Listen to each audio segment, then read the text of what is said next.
Bonjour mec, je suis heureux de vous retrouver. C'est long hein, ce confinement, ça va être encore long.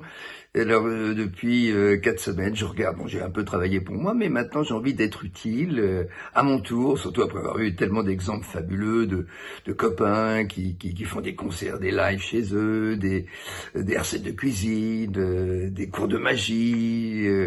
Il y a vraiment de toutes sortes des recettes de cuisine, mais il y a peut-être un sujet sur lequel on ne s'est pas encore trop appesanti, et peut-être là pourrais-je vous apporter quelques lumières à mon petit niveau, bien sûr, c'est le théâtre.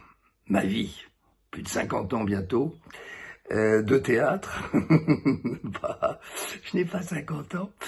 Et cette passion du théâtre est née très tôt, et je dois dire que la révolution pour moi, alors que j'étais déjà élève au centre de la rue Blanche, hein, déjà il y a eu un concours important, on était 1000 à présenter le concours, 1000 garçons, ils prenaient 10 garçons, vous voyez déjà il y avait un sacré écrémage, et puis j'avais entendu parler du cours Jean-Laurent Cochet, je pense à lui, c'est lui qui m'a donné le déclic, et d'ailleurs la nuit où il nous a quittés, je rêvais de lui alors que ça ne m'était pas arrivé depuis 30 ans.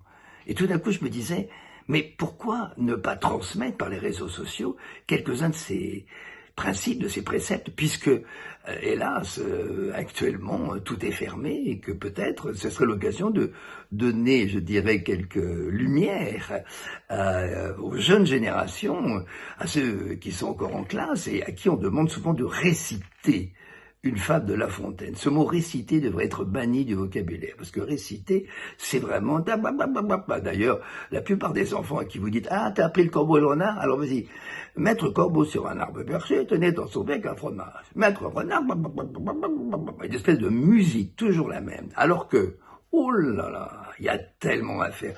Même sur une fable aussi, je dirais, populaire, aussi connue, et c'est pour ça que je l'ai choisie, puisque tout le monde la connaît en principe. Donc, imaginez que vous arrivez au cours de chez Jean-Laurent Cochet, il vous regarde, alors... Bon, je me permets de donner quelques tuyaux parce qu'en plus j'ai eu pas mal d'expériences. J'ai mis en scène, oh là là, presque plus de 20 pièces, des one-man shows. Je donne des cours depuis plus de 20 ans. Donc, puis même aux comédiens avec qui je travaille en tant que metteur en scène, je leur ai dit, Jean-Laurent Cochet, vous aurez dit ça. Et c'est vrai qu'une fois qu'on a compris son enseignement, une fois que tout paraît clair, tout paraît lumineux, tout paraît moderne, tout paraît réinventé. Donc, regardez le succès de Fabrice Lucchini, avec qui je suis très copain d'ailleurs, et à chaque fois on parle du maître. Donc là, on en parle avec émotion maintenant.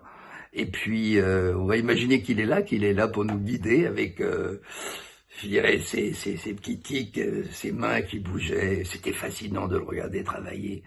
Il y avait à peu près une centaine d'élèves qui étaient là, dans un silence. On attendait à chaque fois son verdict, comment il dirigeait.